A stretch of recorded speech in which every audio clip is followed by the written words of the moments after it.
Okay, so it is 7:01 p.m. on Tuesday, November 9th, 2021. I will call to order this meeting of the Master Plan Steering Committee. Um, as I mentioned just before we're getting started, Bob is unable to attend tonight, so I'm just going to be filling in for him, um, just getting us through the agenda. And Valerie, at some point, can you enable screen sharing? I don't need it right now, but just in case. That would be great. First item on the agenda is to review and approve the minutes of the September 23rd, 2021 meeting, which I would like to note with great admiration. These minutes were circulated on September 24th, 2021. So Yes, it was very impressive. I move we accept the minutes. is there a Second. second? Second. All in favor, say aye. Aye. Aye. Aye. Any opposed? Great. So the It minutes really was are- impressive though from Kenneth. Just for my own edification, what's the process for getting those posted? Do you do that, Valerie, or? Yes, yes. I know that Ken spoke with, I think either Jenny or Pam maybe recently. So yes, what will happen is once we approve these minutes, I'll post them. Okay, Easy. great. Yeah. All right, next item on the agenda is to debrief the public forum, which is a pretty open-ended agenda item. So we really want to get feedback and comments from those of you who were able to be there. So does anyone want to share thoughts about what they saw at the forum? Feel free to start, Valerie, as town planner. Putting me on the spot.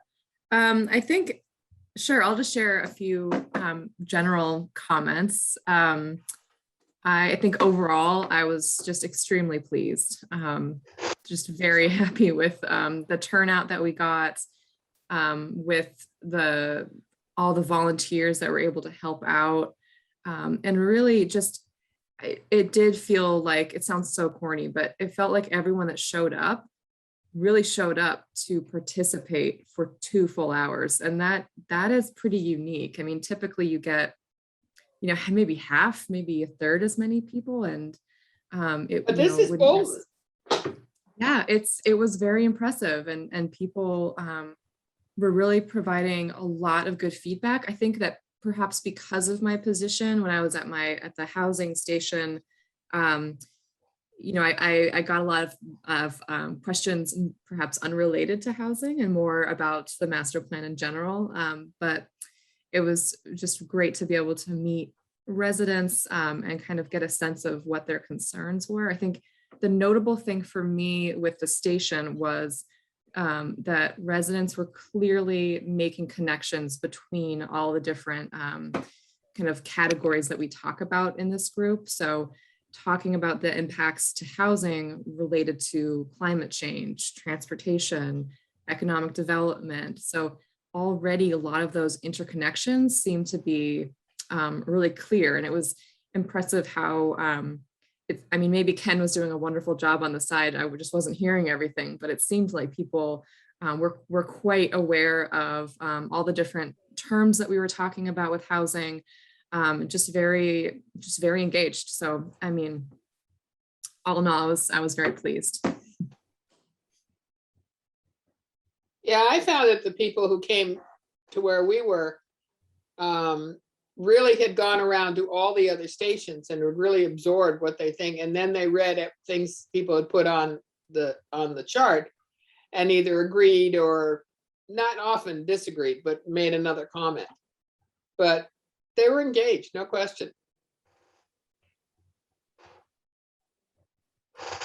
Sharon or Mary, any thoughts?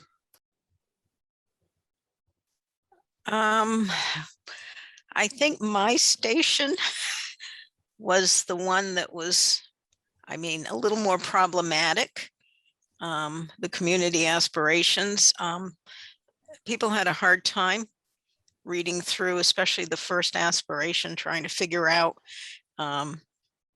traditions and practices. They were either bemoaning the fact that the traditions have disappeared or they couldn't come up with any. I think it was a vague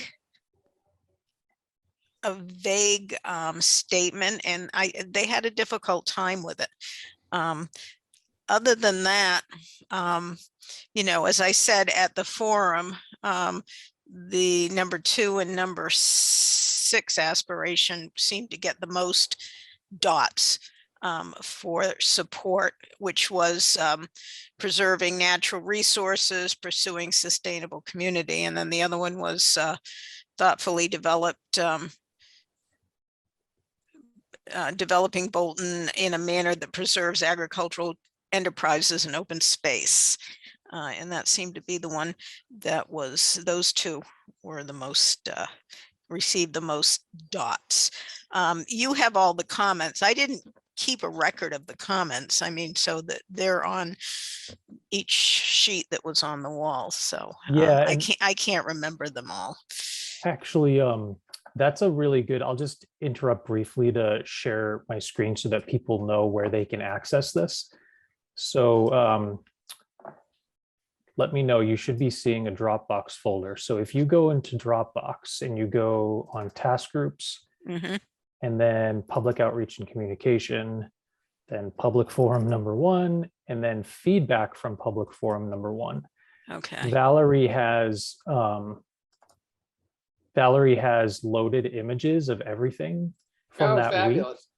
And it's Okay. actually really cool to just, I spent some time just clicking on these and you can see what people wrote. This is what Mary was talking about, like where this was the aspiration: we aspire to preserve and foster community traditions.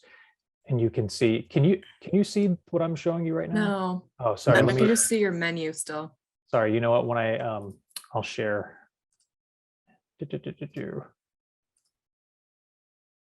Okay. Yep. So yeah, that's an example of when you actually click on the JPEG image, you can see people's comments, and there's about 30 files in that folder. I'll go back to the folder for a sec. So all of these files right here have the comments and feedback that people were giving. So Okay. it's a great thing to take a look at.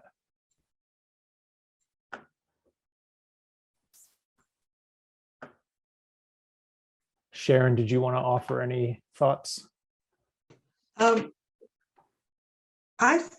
was impressed with the number of comments that people were making. There was one, and I was just trying to think what was on the far wall away from the door. Because I know that a couple of us added an option there that wasn't on anything else. And for the life of me, I can't remember what it was, but all the way over. So if we walked in over here, it was on that other wall. That was the I wish list. Yeah. Down And by then the, next to that was the SWAT. yeah, Yeah, that might have been our group, the SWAT with the 4, it had the cross Yeah. sections with the strengths, the weaknesses, the threats. What was the 4th one?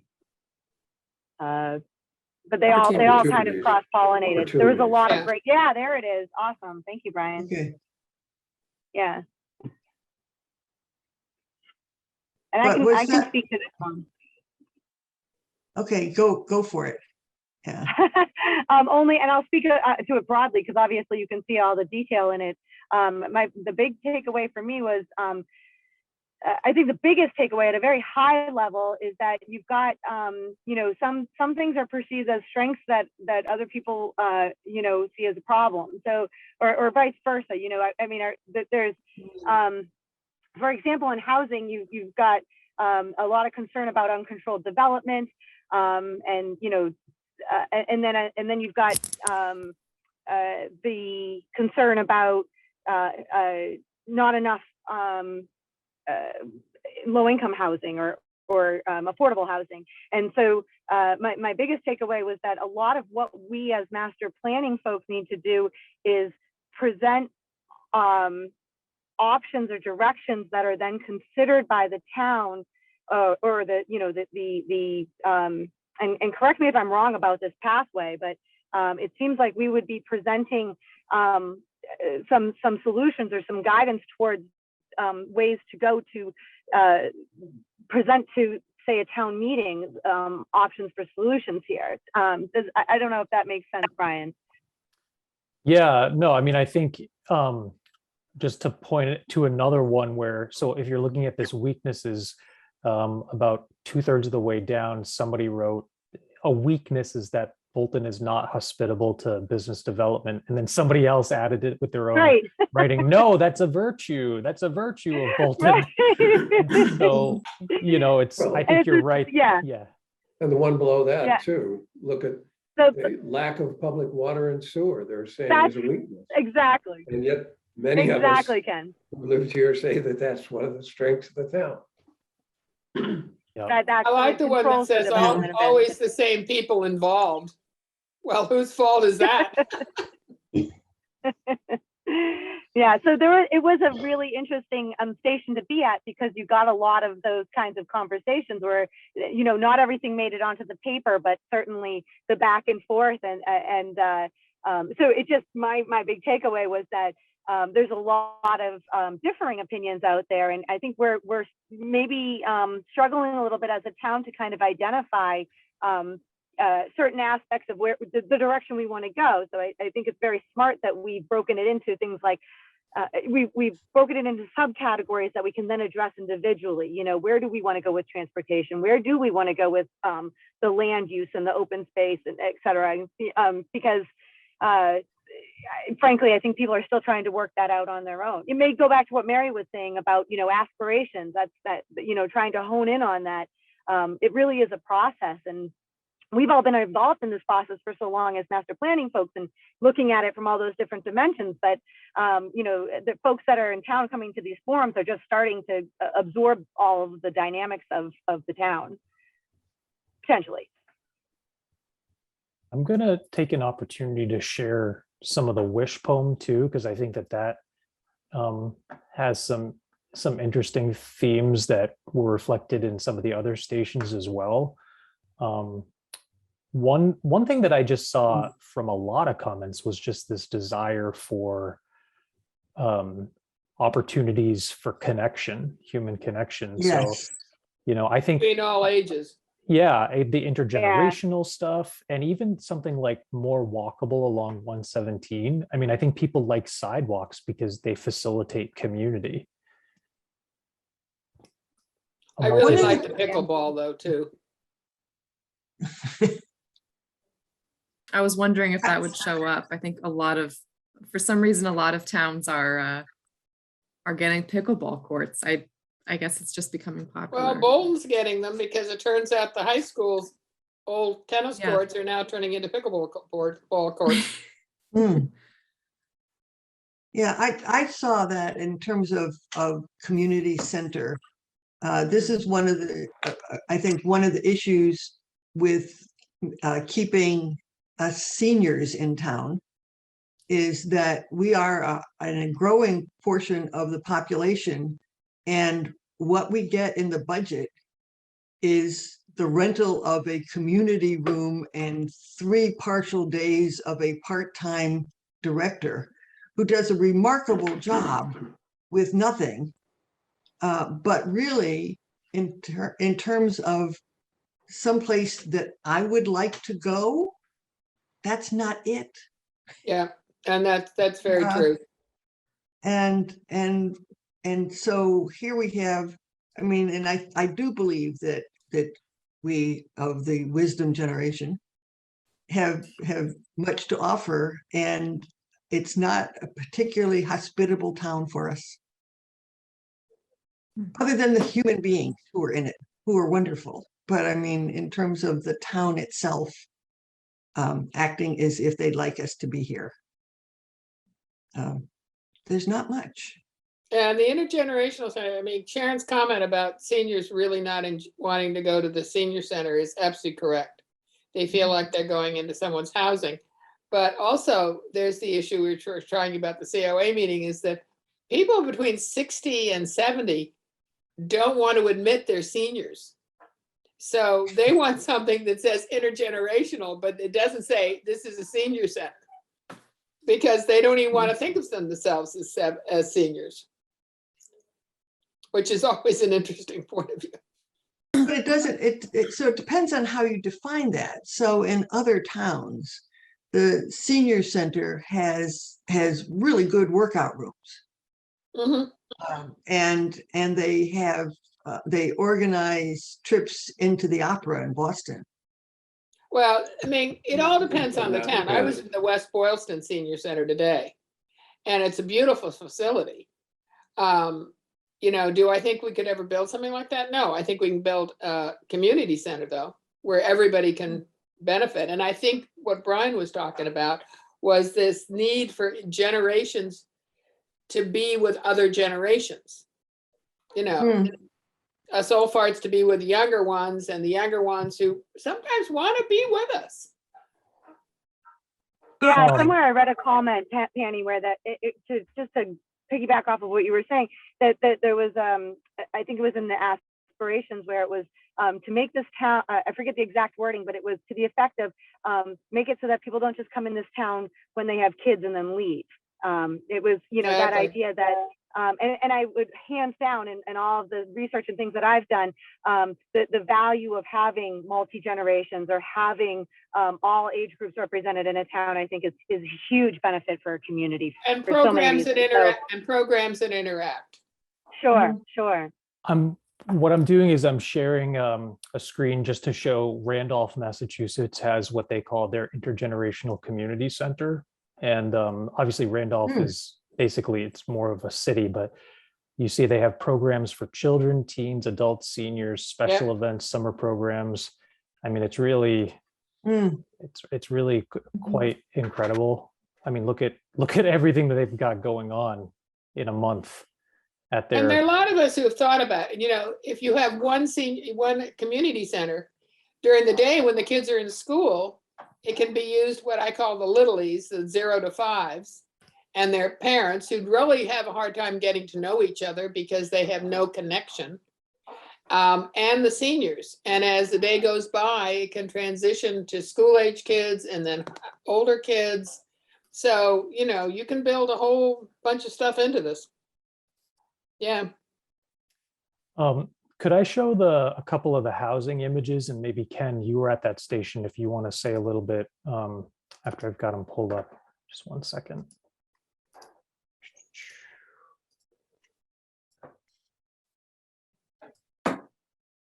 So that's one of the two images we have from the housing station.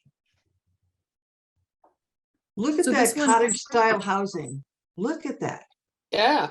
And mixed One thing use. I'll note is that the instruction for this station was, we gave each person 3 stickers. So And they I get think that 3 might, choices. so 3 choices, or you could put it all into one. Mhm.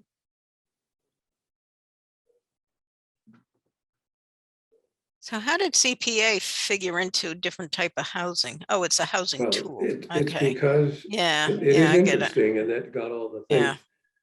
things. The CPA can be used for 3 things: open space, historical, and housing. Right, right. And so it was listed here. And it's in a way, it's different from the rest of the ones on this list because it's really a mechanism to help fund it. Yeah. Where the rest of the stuff is It's what really kind housing. of housing do you want or whatever Yeah, it is. yeah. And but because it has the 3 uses, it kind of attracted everybody.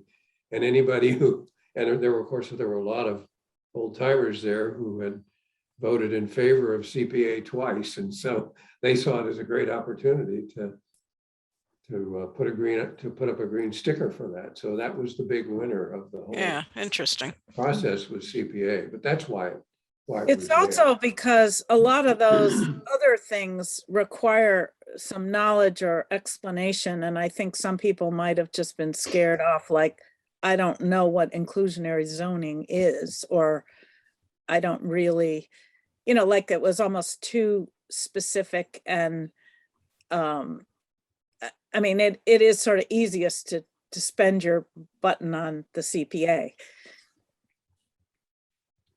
I was impressed with how many people chose this multifamily choices by right and conversion of single homes. That's part of the how can we add some diversity to this town? What I just remember when Valerie told us that that an affordable house in Bolton is 400,000 grand. It's like, what? It's like, that's so absurd. I mean, anybody who can, stand up in a public place and say that with a straight face, comes from a different world. I think Valerie did it, but she was sniggering when she said it, so that's all right.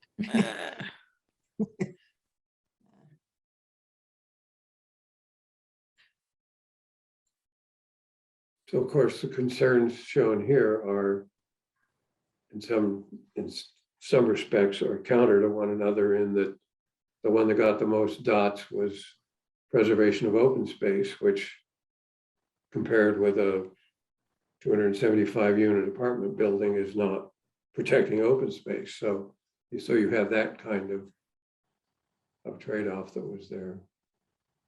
Ken, don't you think that though that the big apartment building is exactly what you need to preserve open space? Yes, I Because agree. you're putting everybody together on one relatively small footprint. Yeah. And that gives us a lot more diversity, a lot more people in town with very little impact on open space. That's true on open space. I don't think we know what the impacts are other than that, but that's a good point. But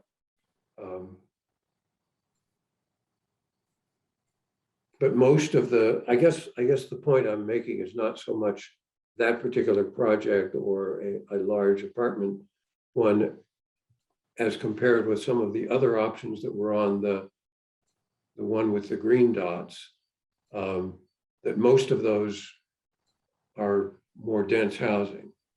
And maybe that does preserve open space, but it also creates more dense housing, which may or may not be viewed as a good thing by people. I guess that's the point that I was making. I think that's a really good thing for us to explore, however, because I mean, there are certainly models in that book whose name I can never remember, but that I know you read. Randall Arndt. What is it? Randall Arndt, Yes, yeah. The and- open space. I was just thinking that it is exactly that. There's this open space residential design where you increase density, but then there's a requirement of the developer, and there's a million ways to do it. It's something we're looking into as a housing group, and the requirement is a lot of open space turned back to the town. So it's kind of marrying those two things for the sake of diversity of housing, but preserving open space at the same time, and with an eye to preserving the more sensitive pieces of the property, so that you're not having a 40B that's built right up against the wetland, for example. And it's more work, and it's a type of zoning that is working with the town.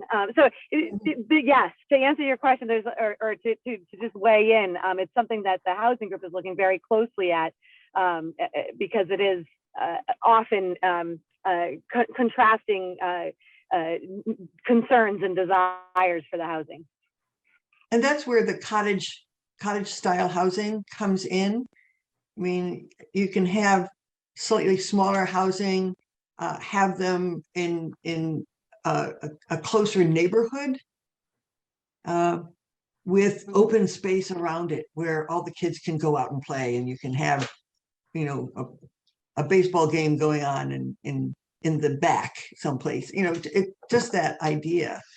And I keep thinking of the one whose name I can never remember, that's in West Concord, which is the totally green environment. And the I think it's houses called are pretty, Riverside. something, yeah. And they all have porches, as I recall.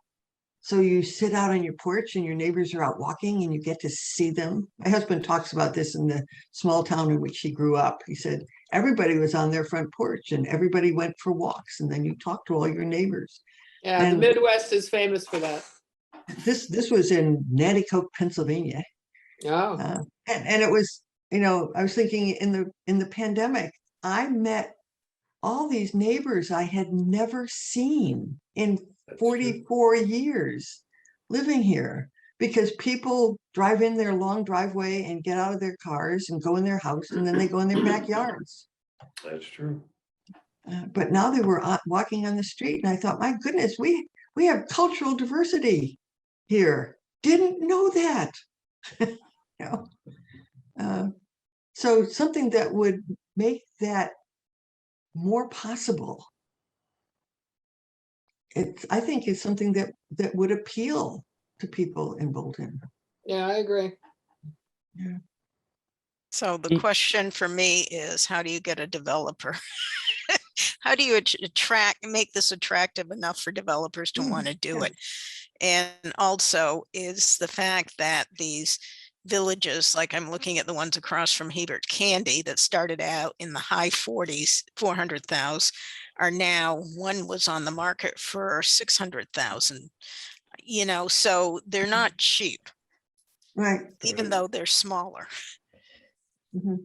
And I do want to comment on the porches is a throwback to the Victorians with their piazzas and their front porches. They made it popular, and for that Yeah. exact reason, Sharon. Yeah.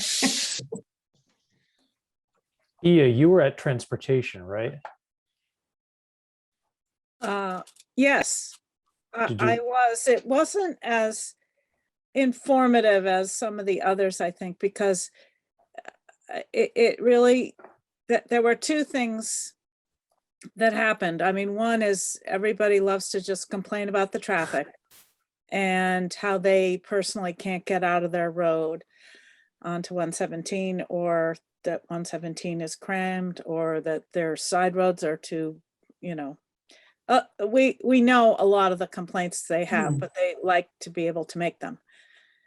The other thing I was sort of disappointed in is we had posters up about what kind of, I was trying to stress the connectivity idea when I was talking to people, like, where do you go? Where do you want to go? What do you want to be connected to? But,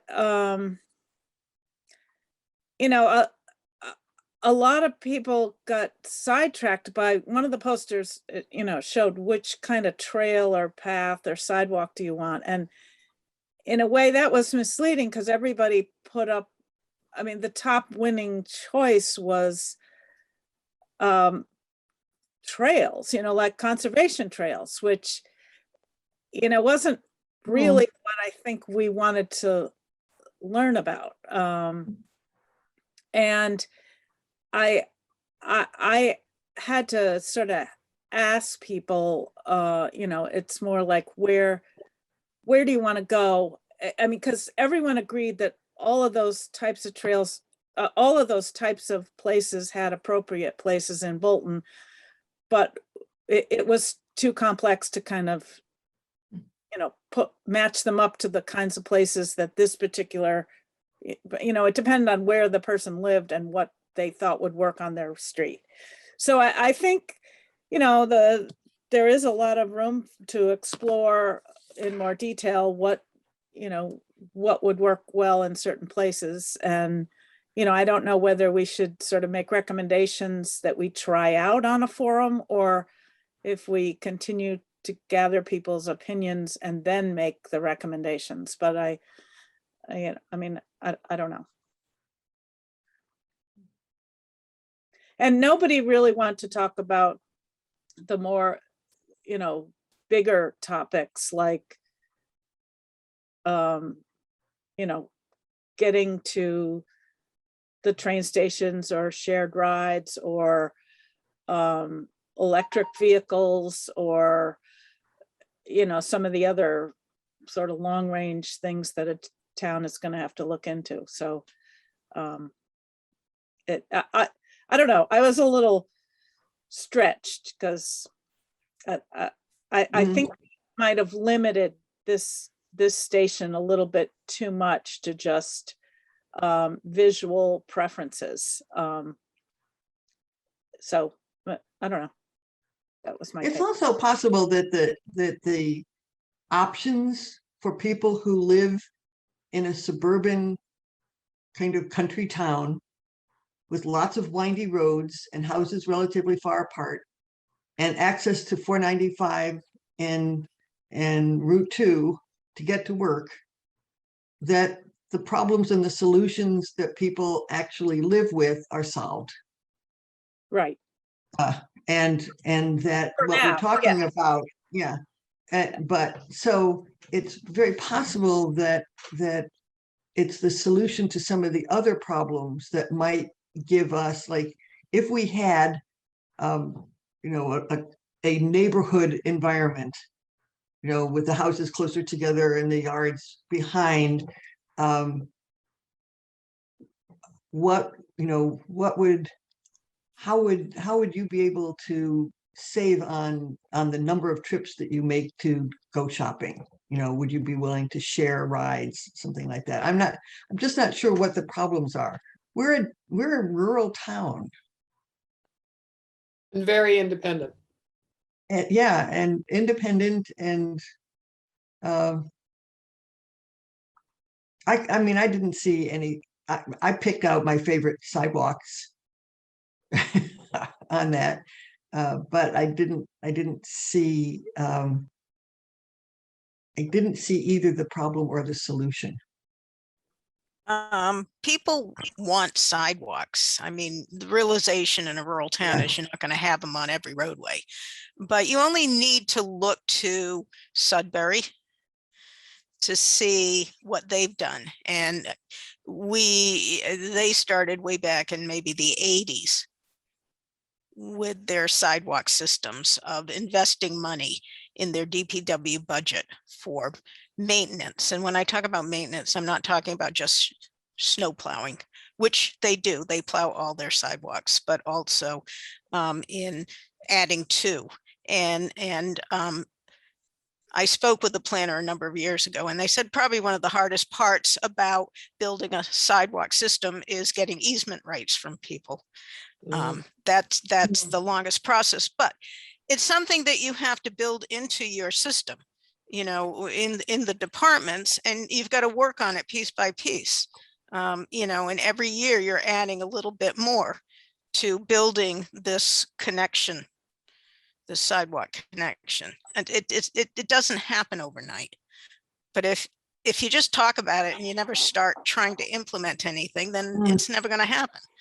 Yeah. Yeah, you have a good point, Mary.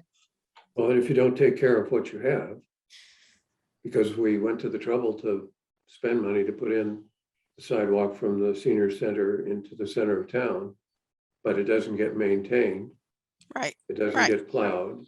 And so it you doesn't put really that serve in the purpose the that it was intended.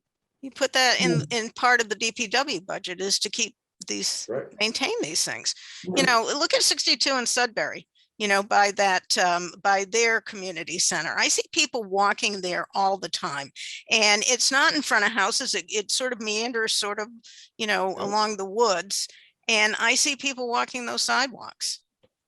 Yeah. They're very nice. And I gotta say, our new sidewalk that we have in the town center that they put in 2 years ago is like used literally double compared to what it was just 2 years ago.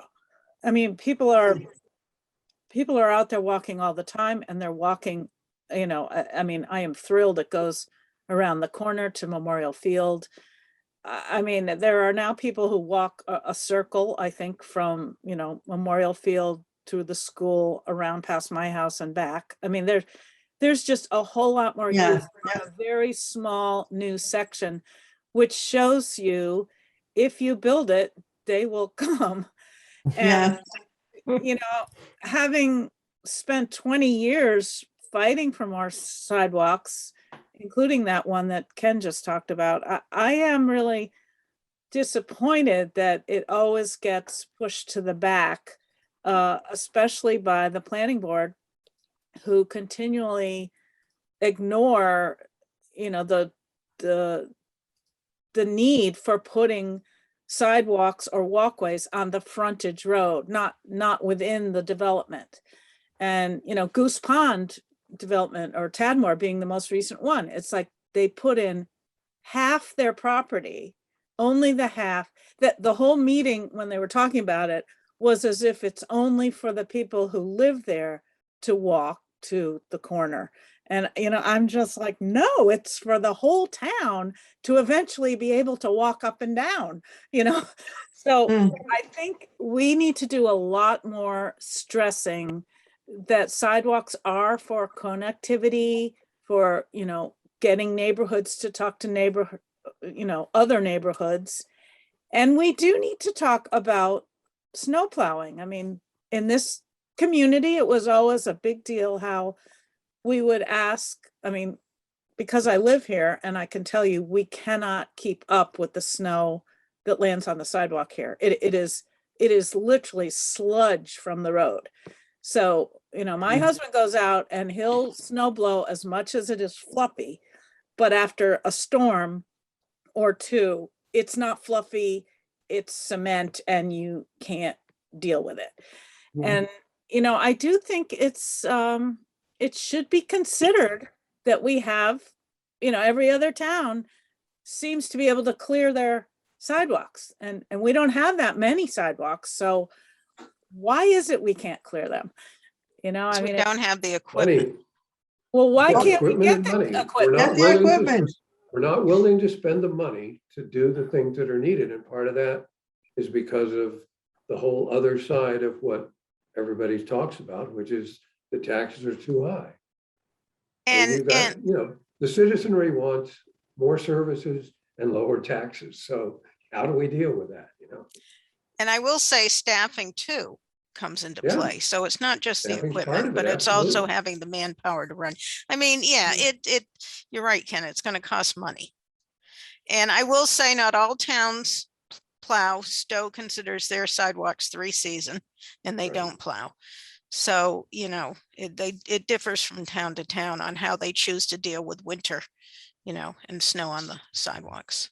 Well, I then we think got in it's- trouble when there was a move to have DPW plow the ones in the center of town, and all the people who lived in Fox Run complained because their sidewalks weren't being cleaned, and why couldn't the town take care of those? So, you know, you end up taking on more and more in those Well, things. the town does plow some of the sidewalks, and I noticed the last couple of years, they do clear near the fire station and they clear near the Houghton building. And, you know, to me, it's like not that much more effort to just go up to the corner and I But as don't, Mary said, you do need equipment. They need to have a small tractor or whatever it is that can run on those sidewalks to clean them up. I think, And I that also costs think money, and they've got to get that approved by the town meeting. we need to be careful to not end up deliberating about this as a specific topic too much, since it's not on the agenda. right. But I will say, I think it's fair just to point out that I could foresee at least a couple of specific action items in the master plan that pertain to sidewalks and connectivity, as Mary said, because I think that the desire for connectivity is something that we've seen over and over. It came out in the Yeah, backyard Bolton surveys and Yeah, and I don't think we're deliberating on anything. Right. And also, We're I just don't talking think about subjects that came up at the Yeah. forum, or that come up all the we're time. also talking about, you know, what we want Bolton to be in 15 years. So, you know, I think it's clear in 15 years from now, people want more walkways, more sidewalks, and more connectivity. yep. Mhm. So we sort of got feedback from station facilitators as we were debriefing. So the only other sort of large agenda item left on our agenda is next steps, which involves a discussion with all of you, but also I think Valerie and I wanted to share a little bit about the input and advice we'd received from Ralph Wilmer from MAPC in our meeting with him last week. So Valerie, did you want to say a little bit about the key takeaways from that meeting with Ralph? On the spot.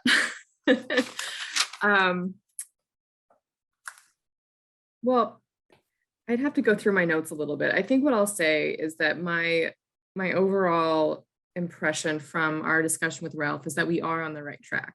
I felt like he validated a lot of the work the task groups and the steering committee have already done, and kind of this path forward that we're thinking about in terms of topic specific forums and developing written material. We did talk a little bit about kind of what more MAPC could do to support our efforts, and thinking about what types of data specifically that they could provide to us. So I've got a good list of some things that they will be sending to us, or they have offered to help us with further, that are just specific pieces of data that they're able to gather. I think one thing that Ralph mentioned, though, is that even while we are thinking about another forum that might happen a couple months in the future, in the spring or late winter, it's important for us to continue to engage with the public. So creating kind of a document that might synthesize what we are seeing from the feedback from the first public forum, and putting that out there by continually maybe writing letters to the editor and having something in the newspaper, just to continually remind residents that we're still in this process, that progress is being made, and here's what we've heard from you so far. So I think that was a good, at least for me, a good reminder that it's not just these public forums, that we do need to make sure that folks are understanding that we're continuing to work. And Valerie, also just on that point of sort of public outreach. So we had talked about trying to potentially get into the high school to do sort of a mini master planning presentation to high school students. And so I did make a couple calls this week to get that process started. And I figure in some ways it could kill two birds with one stone, because we could get in front of an audience that we'd like to reach, but then also maybe there would be like a nice press article that we could generate out of that. So just a way to keep people thinking about the effort.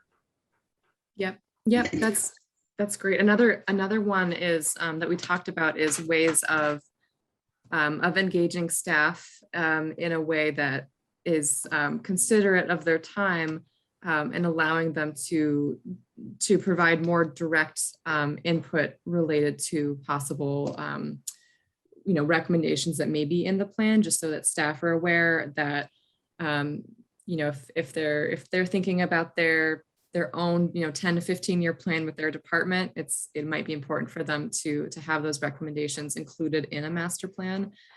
So I'll be speaking to some town staff about possibly, Brian was telling me, or someone, maybe it was Bob that mentioned it, that the town clerk had bought clickers for town meeting to better be able to count votes at an in-person town meeting. So maybe testing out those clickers and having staff vote on things and kind of react to each other's responses in an anonymous way. So those are some, I guess, medium-term goals that we'll be working on. Were there other items that Ralph had mentioned that you're thinking of, Brian? There was something that I had just reviewed when I was looking at the notes. It'll probably come to me. Oh, it was just one of the things that he said about, like, when we have a public forum and then we get input from the public, like, how should we think about what the value of that input is? Because I think there are some folks that may think that we're looking for like really specific scientific quality data, but he basically said what you're really trying to do is get the overall vibe that certain topics generate. You want to, like, the anecdotal is actually what you're looking for. And then it's also really valuable if there's an idea that comes out that just is a surprise to everybody that you hadn't thought of before. And so it's not as if we want to be able to say in our master plan, X number of people came to this forum and 30 people voted for Y. And so we're going to do A, B, and C, because that's not really what we're going to do, but we'll be able to say X number of people came to a forum, a common theme was blah, blah, blah, and we can talk about it in that way. So not to get hung up on like trying to quantify exactly people's responses, which I thought was sort of a liberating permission for him to give. Yes, yes. There was one FYI I wanted to mention to be, Valerie, do you know about the grant that Randy got for the Rotary at the high school? The MassWorks grant, yes. Yeah, why don't you tell everybody about that? Yes, the DPW had been working on a application to the state's MassWorks grant fund, which is the same grant that created the intersection, or renovated the intersection with Main Street and Wattaquadock. And so there will be a. Yeah, it got us our stoplight. Yes, our stoplight. So now we're getting a rotary. So there'll be working on plans for a rotary in front of the high school that will connect Forbush Mill Road, Green Road, and 117. So that's very exciting, and that's something that Randy has been working on, I think, since he started his position a year ago. So yeah, you won't see quite anything exciting. till next spring, but next spring you'll see something happening. Yes, and I do want to understand better what percentage they're at in terms of the planning stage. I don't know that we yet have shovel-ready engineering plans. I don't think we but do that's- yet. Yeah, but that'll be something that might be interesting to stay informed about, to make sure that Complete Streets recommendations are all taken into consideration. Any future development in the area is fully understood, so that we can really make this the best project. I mean, if there's, for example, if there's the opportunity to get all utility lines underground at the intersection, that's a really good one for hazard mitigation, climate change planning. So there are definitely some more ways to include public input into this design, but it is exciting that it's going to be a rotary. I think As we somebody also, who tries to get out from Green Road onto 117 or across to Forbush and considers that a meditative several moments. One of the things that impresses me is that the most frequent way it happens is that somebody stops and flashes their lights and lets me out. Yeah, that's what happens. And I find that just so cheering. It's really quite wonderful. You know, people who are rushing home or, going someplace, and they just stop the traffic and fight me across. And I see this gallant fellow whipping off his cloak and putting it over the mud puddle so that I may walk across. What a lovely way to say it, Sharon. I'm older than I look. And also, I've been kind of out of commission, so I don't know if we've done this, but some of the things that have come up in this discussion, I think would make a wonderful brief article in the paper about some of the things that we heard, agree. including and say gonna say things that. like that people want to be more connected. They want to see their neighbors more. And the best way to do that, they say, are better sidewalks so that we can meet when we're out walking, and more opportunities for events on the common. And, Boltonians want to meet each other more. And Yeah, I agree. and we have heard that. We on the master plan have heard that. Yeah. I mean, I Yeah, don't you even could think we have- have to, it doesn't have to be a whole lot more than that. That would be like a great brief Right, you could article. have multiple articles over a period of weeks, and you could have one Yeah. solely Mhm. devoted to the SWOT analysis. It just talked about some of the observations and Mhm. similarities and differences that were there in addition to the broader outcomes. I think it's a great idea to have one or more articles. Mhm. Valerie, I think we also wanted to just spend a little bit of time as a next step talking about future forums. And the timing of that. And one of the things I think that we all realized is that preparing for a forum can be so much time and effort that it's hard to make progress on other things while that's happening. And so I think for the next forum that we have, because we'll probably limit the topics to maybe 2 or 3 main topic areas, that'll give the other task groups an opportunity to kind of figure out how much of the work product they've already generated can go into the final master plan and what are the things that they still need to gather. But I'll just say, like, one idea that I would be interested in is trying to plan a forum that has climate preparedness and resiliency as a big component to coincide roughly with Earth Day in the spring. It may be a natural fit, but I'd love to hear what other people think about topics that would accompany that topic as well. One of the ones, because I think the Climate Action Committee is going to be meeting to talk about this, is how does one engage the community in conversation about this?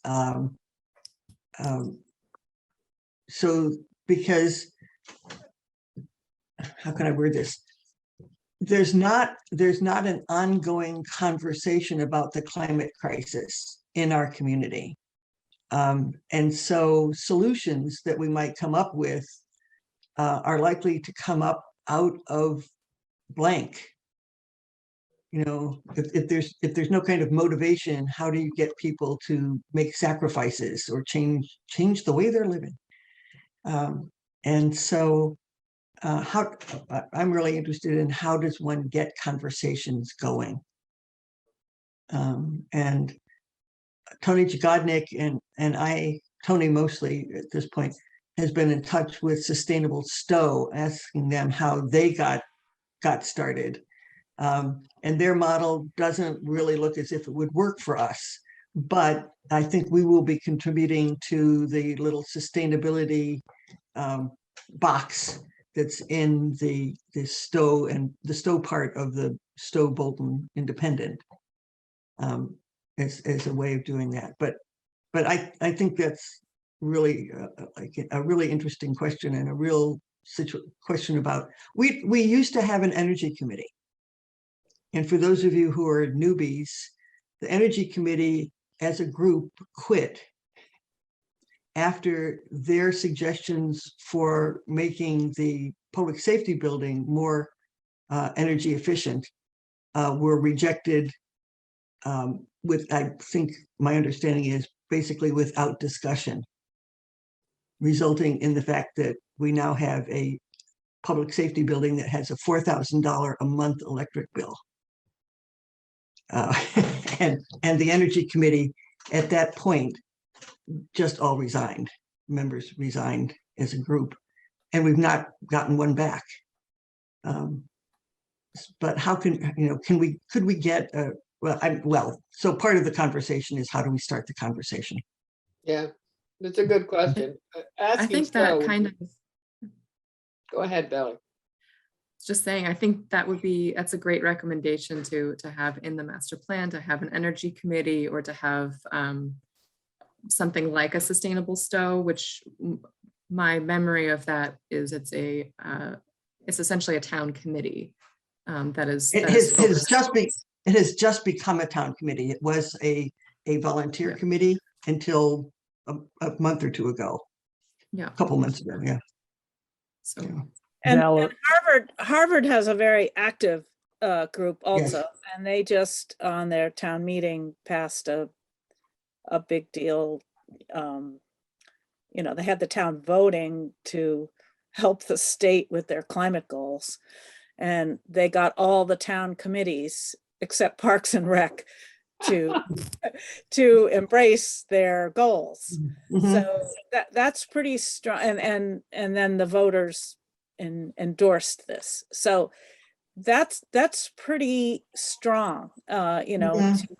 to engage the public, to make the public aware of all the variations of ideas, and to sift through to see which ones they can promote. But, you know, I think we on the task group have talked about that, exactly recommending that we need to start a town committee as soon as possible.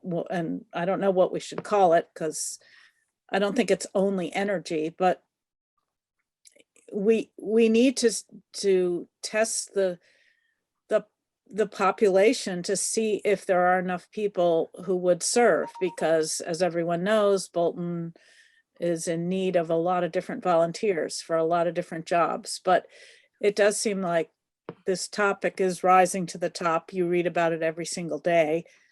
So if it's true, I didn't realize the energy committee died when the public safety building was built, but that was 10 years ago. So Mhm. Yeah, it was 10 years ago. sounds like a good time to reintroduce that idea. And maybe we should have that as an article that we put on Facebook and in the paper saying, you know, the master plan is exploring this idea. Mhm. But also, Sharon, I think talking to the people in Stowe and the people in Harvard and asking them how they got from their first ideas to where they are now, and what they did right and what the mistakes they made, you know, learn from their experience, because you don't want to reinvent the wheel and sort of stumble where they may have stumbled. If they can give you a heads up and say, don't do this, this is a really dumb thing we did. So I think some research into those two committees and getting people to say, this is how we evolved from either a small group into a town committee. This is also making me think that the outreach, Valerie, that you've talked about with the town employees, I think we should really prioritize doing that sooner rather than later, because I'd be curious, Sharon, if when you talk to Stowe and Harvard, they talk about whether there is like a strong, solid relationship with the town staff that are implementing a lot of these ideas, because I think if we have committees that are generating ideas, but there's no natural way for those ideas to actually be plugged into somebody's job responsibility, then they're not going to get anywhere. So I really feel like we do need to make sure the town hall. Yeah, I think folks- Valerie and I need to talk, Yeah. because I've done a lot of talking to the town staff.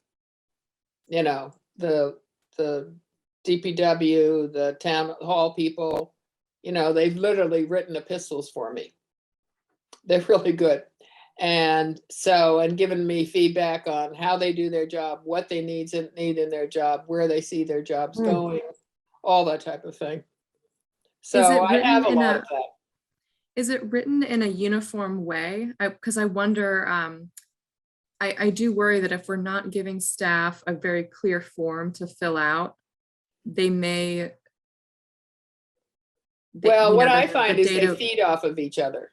They'll read one and I'll give them what another department did. Let's say another, you know, Pam and Jen and I sat down and they wrote something up for me, and then I showed that to Jenny, and they feed off each other. So you can't just do it one person at a time, because they really do build on each other's ideas. So I wonder if they're building, if we need to keep going, do we need to go back to the first? So maybe we should devise, this is kind of off topic, but devise some sort of clear survey so that we're Well, actually getting. why the don't you and I same- talk about this off? Sure. You know, I'll Sure. come down and see you at some point. We can talk about it. Okay, I think it's better to do it, not take up meeting time. yeah, sure.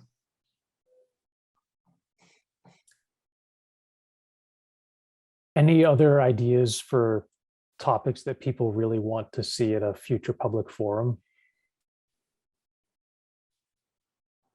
Well, I think we're gonna have to talk about this economic development situation because we have two plans being talked about right now, and I can't help but notice that we, even though we're not supposed to be commenting on current projects, I think both of the two that have been mentioned recently that are going to be asking for rezoning,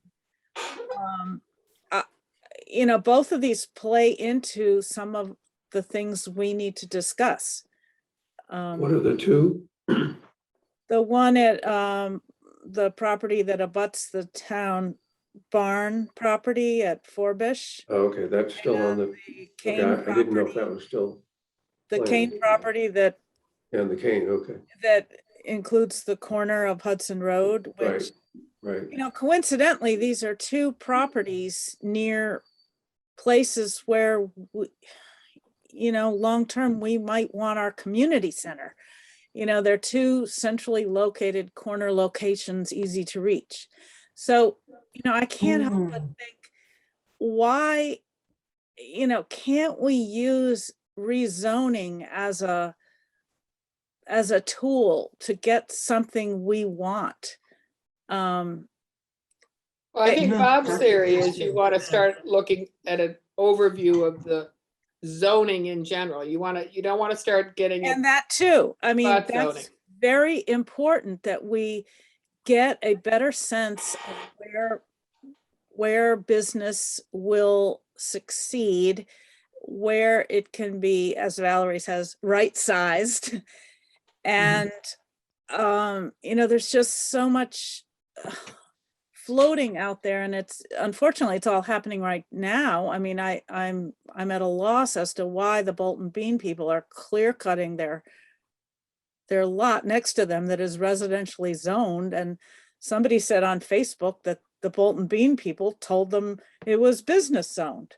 So I'm like a little alarmed at that. Like, when are they going to figure out that they're going to ask for a zoning change? And if so, are we going to include the little blue house, to the east of that? I mean, what is it that this town really wants?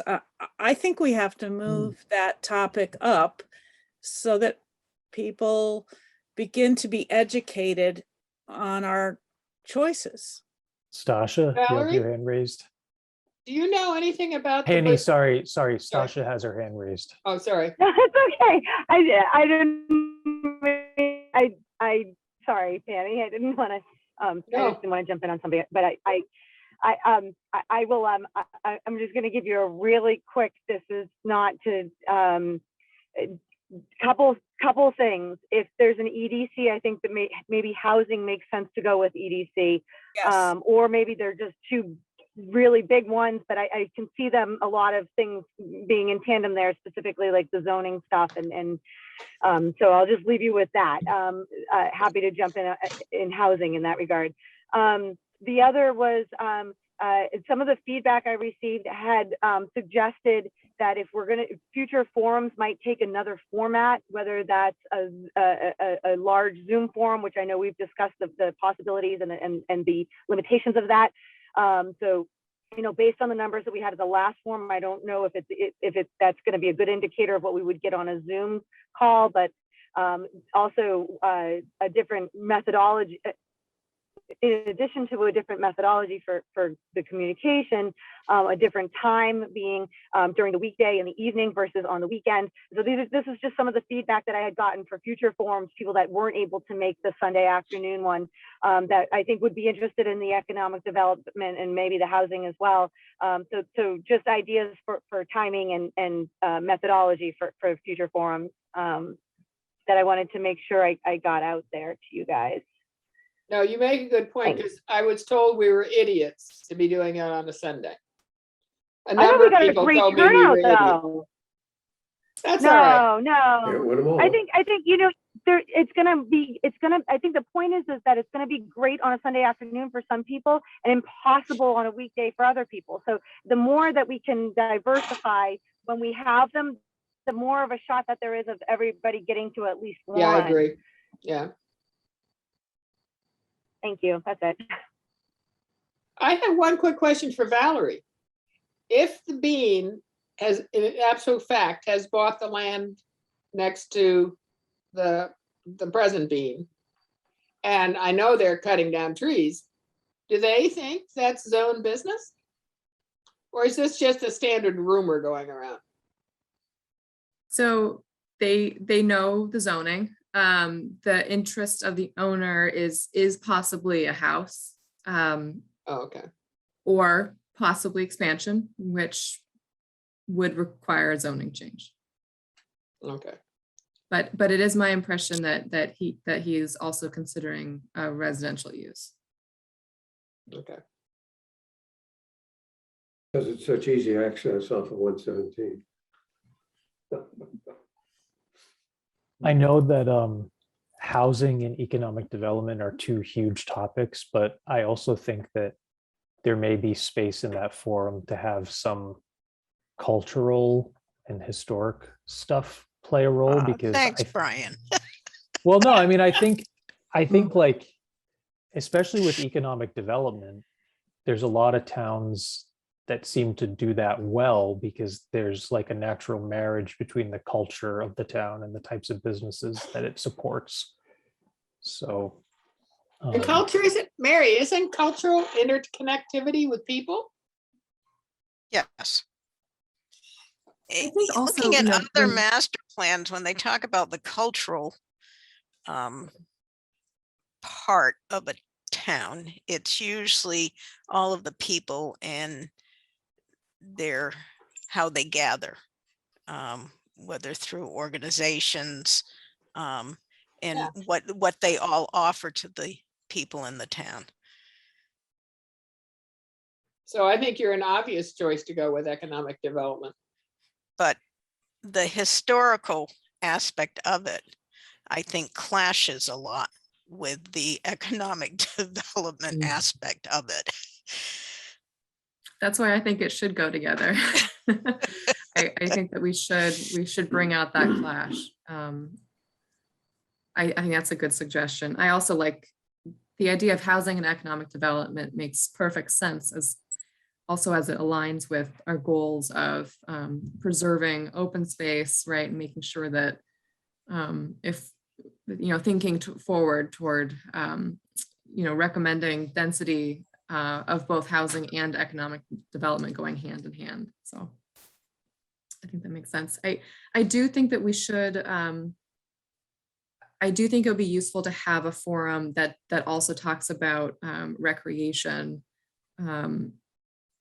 Perhaps recreation and climate change could go together in terms of happen on the same day.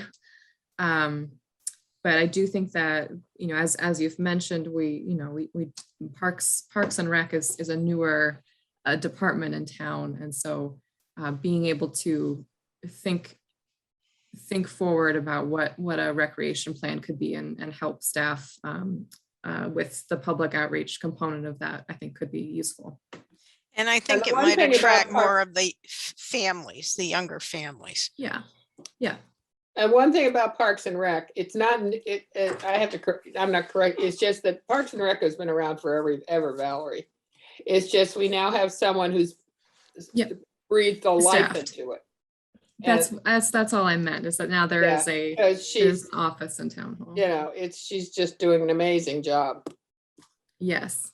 So I think perhaps if we combined transportation, recreation, climate for another one, that could be a good pairing as well.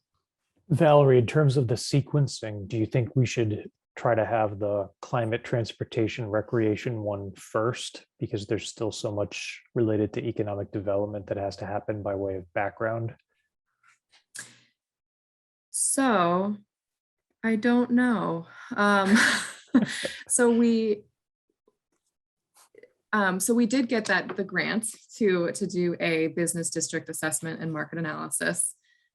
So the background research, will be underway in the next, few weeks to months. So, I think that if we're still thinking along lines of having an April forum to celebrate Earth Day and include climate there, it could be possible to have economic development ahead of that, knowing that a lot of our or some of our consultants' work will be public outreach and survey materials.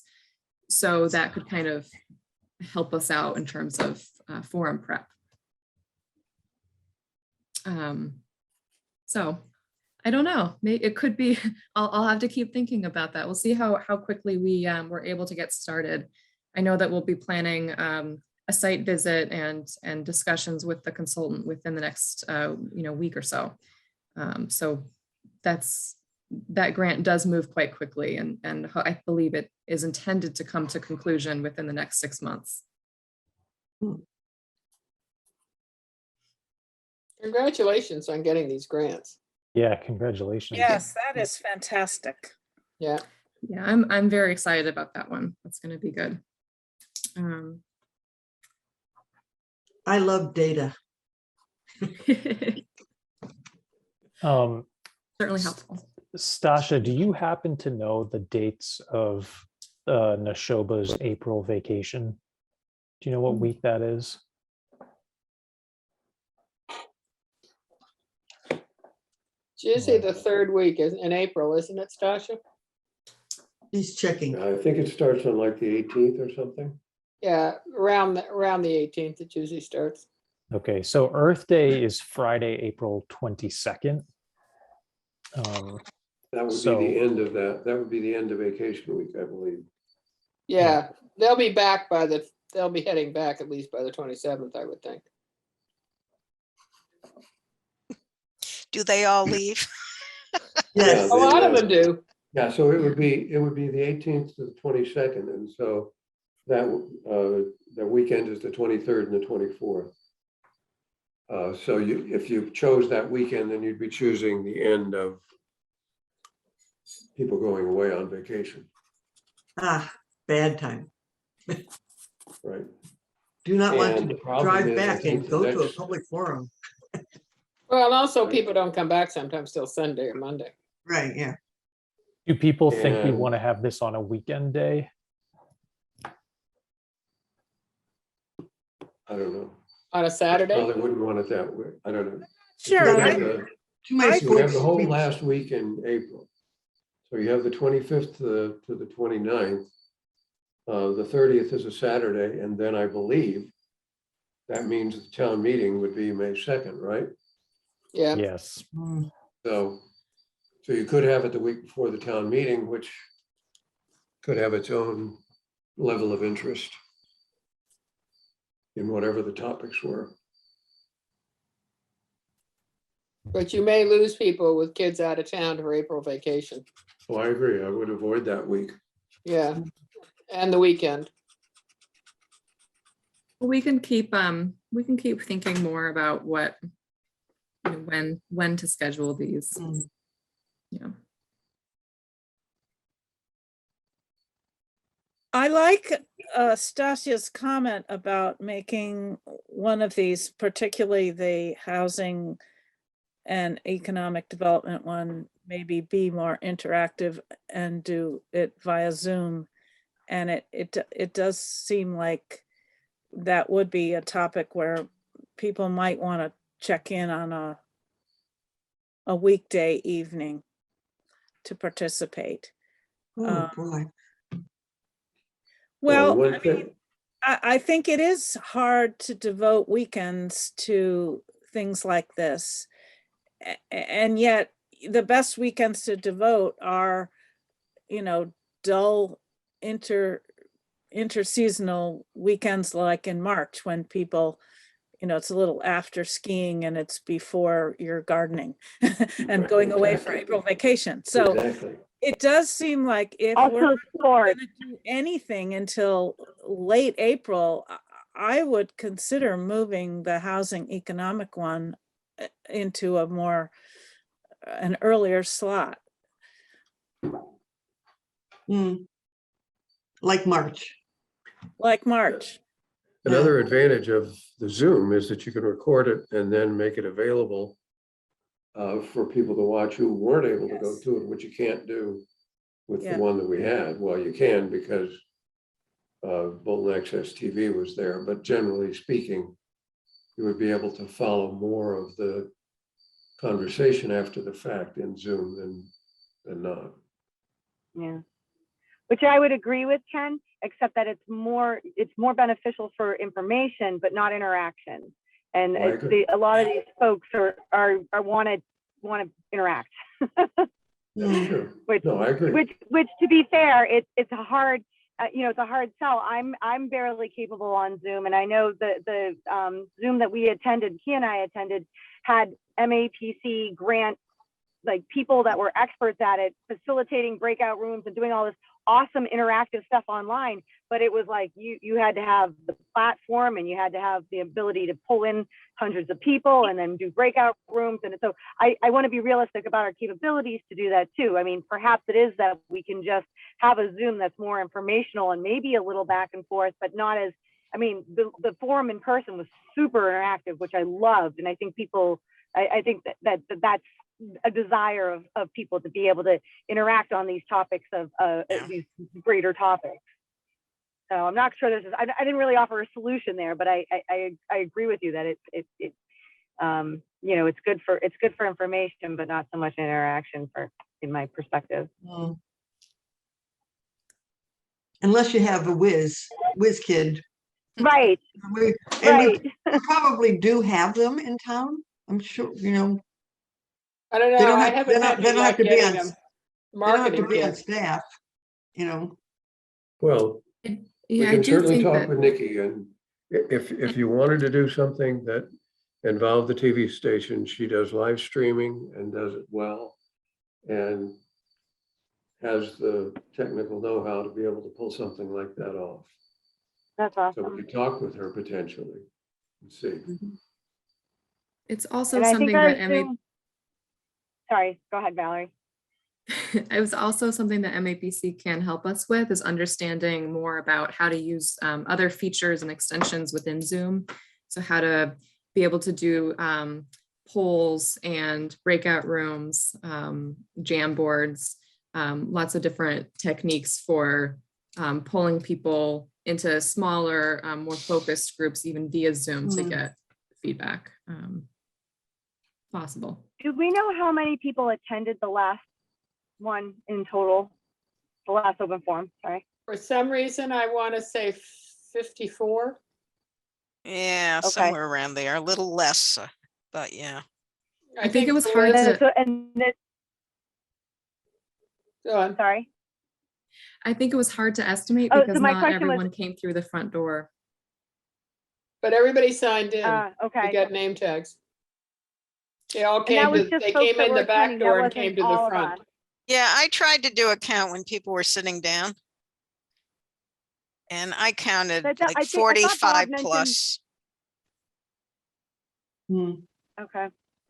So But- I remember Bob mentioning that the limitation of the town for the Zoom format was 100 people. I don't know if that's still true, and I don't know if I'm pulling that number out of memory incorrectly, but I know that the forum through which we were, or the Zoom platform that the town has, had a limitation on the number. Yeah, And so I think would that's just, right. knowing housing and economic can be- development are kind of hot topics, If sorry. you pay enough money, you can get that. that I mean, if you know in advance Upgrade and you upgrade it, then you're okay.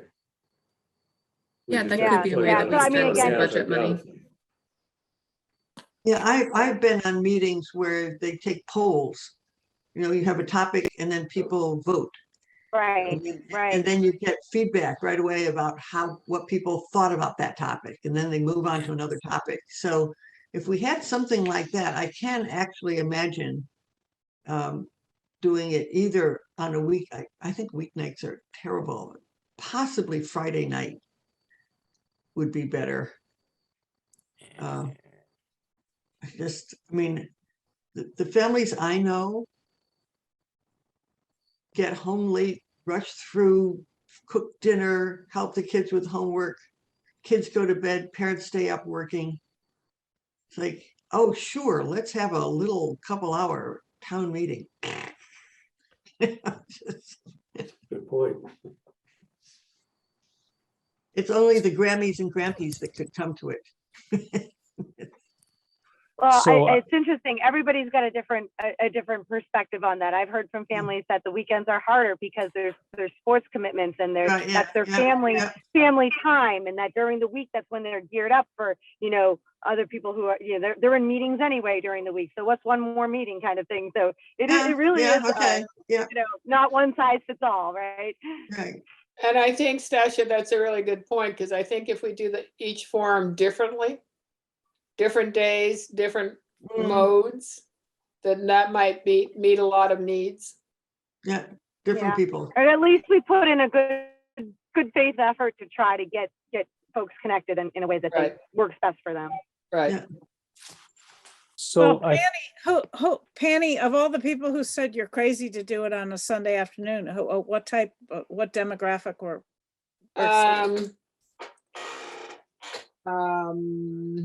They're probably, most of them were sort of 40 to 60, 40 to 60-year-olds. And some just said, I think you're nuts. And I said, fine, but that's what it is. So come if you can and don't. So if they thought we were nuts, what do you think they would rather us be doing? Sunday seems, in some cases, seems sacrosanct to some people. Like, Sunday is my day away from the world, and I don't want to have to do with town or business or anything. Maybe they're great football. Oh, I know. And one person said, I can't come because I have to go to the football game. And I nearly pointed out that the football game didn't start till 4:30 that day anyhow. But, it's just that feeling that, so I do things until Sunday, and Sunday is my day. There was a lot of that feeling. So, but we've done a Sunday. So now we maybe do a Saturday. We do one during the week. We do a different form. Mhm. And we get a different group of people. We don't want the same old people anyhow all the time. Right. So, I think if we did one during the week, it could be shorter. It Oh, could we be have- it could be 1 hour, possibly, with breakout rooms. If someone if we had the technical advice or help to do that. So I think what we'll have to do is actually reach out to MAPC and try to use our technical assistance money to use their platform, because I know for a fact that our platform does only accommodate 100 guests. And so we'll definitely have to do that. I just wanted to go over very briefly the few to-dos that I think have emerged from tonight's conversation. So one of them is, I think Penny and Valerie are going to connect offline to talk a little bit more about engaging with staff directly and figuring out a way to more formally loop them in and help them get bought into the master planning process. I think it would be great for the climate change task group and the transportation task group and the recreation task group to just start brainstorming about elements that they might want to include in a public forum, and we can choose the date later, but just start to think about and actually for the climate change task group, one thought I had was, I was sort of imagining we would have it outside because it's, if the weather's good, but there may be some, I don't want to say vendors, but state agencies like Mass Save or whomever, people that could come out and have their own little booth to share information, just as a way so that people felt like they were taking something concrete away from the forum. So maybe you could give that some thought.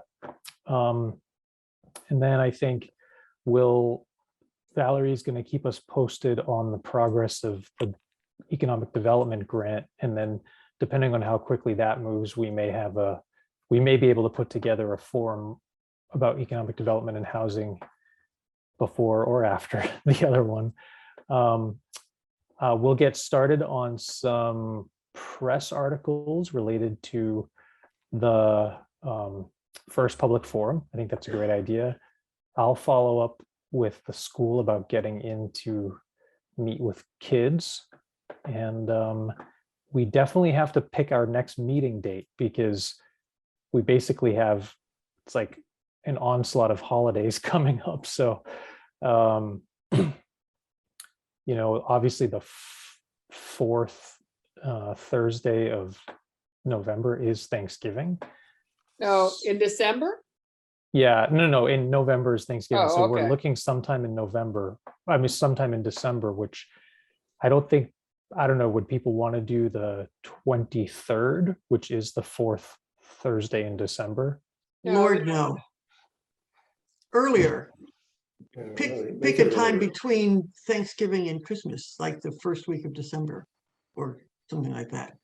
So there's the Not the second, 23rd, good grief. the 2nd, the 9th, and the 16th. So now that you're starting to play with these dates, I mean, I might have a lot of conflict because I have a lot of meetings that I attend. And I've committed to these meetings on certain days each month. What days, Mary?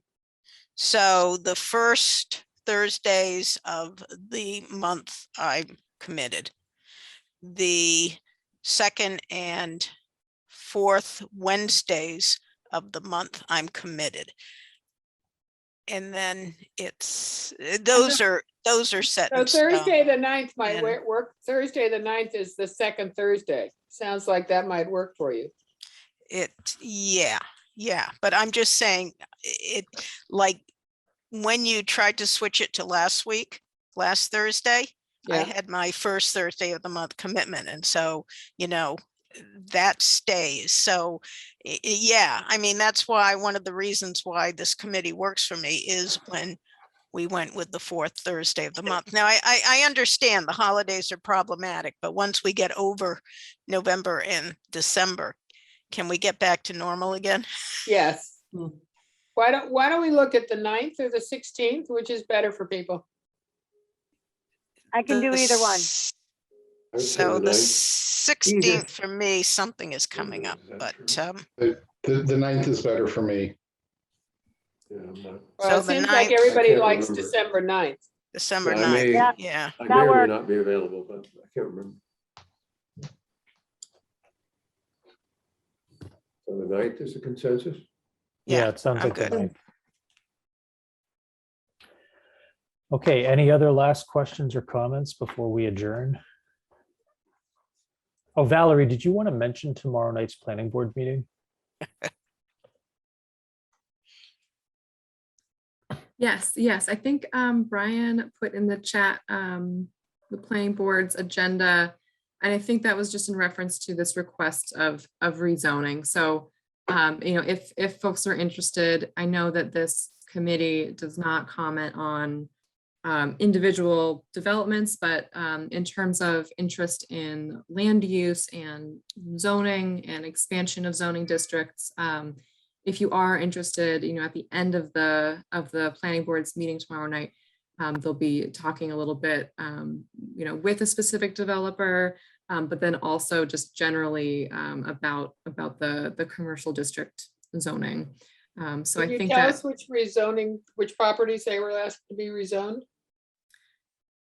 right now it is the parcel just west of the Tadmore subdivision that's along Route 117. So it's just behind the highway barn. It's the property between the highway barn and Tadmore.